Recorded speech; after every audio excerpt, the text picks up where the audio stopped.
खूप दिवस झाले ब्लॉग काय बनवलं नव्हतं. मग म्हणलं आजपासून सुरुवात करावं. काय आता केळी मोडलेल्या प्लॉटमध्ये आपण लावलाय ऊस. त्या ऊसाला आज आपल्याला करायची होती ड्रिचिंग. मग काय फिल्कांजी 19 आणि ह्युमिकची ड्रिचिंग करून घ्यावं म्हणलं ऊसाला.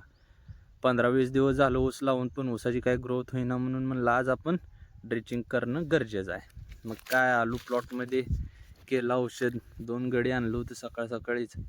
घेतलं त्यांच्याकडून औषध करून म्हणलं त्यांना करत बसा ड्रिचिंग.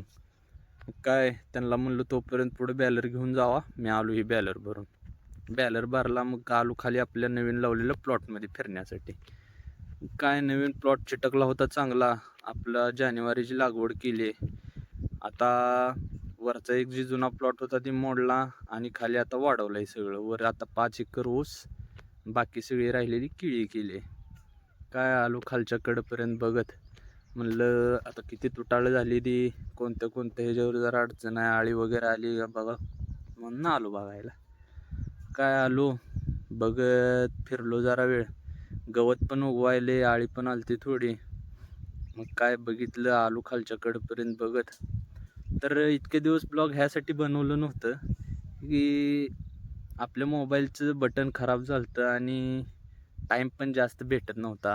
खत टाकणे, पुन्हा प्लॉट लागवड करून घेणे, ड्रिचिंग, ही रोज गडे आणायचं, त्यांच्याकडून काम करून घ्यायचं, पुन्हा नंतर बोलायला जास्त वेळ भेटत नाही. मग ती काय आवाज थोडा असाच, म्हणजे घ्या समजून, थोडं बनवलं नव्हतं.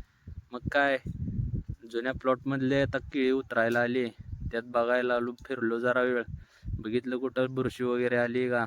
फवारणी तर झाली होती 4 दिवसापूर्वीच.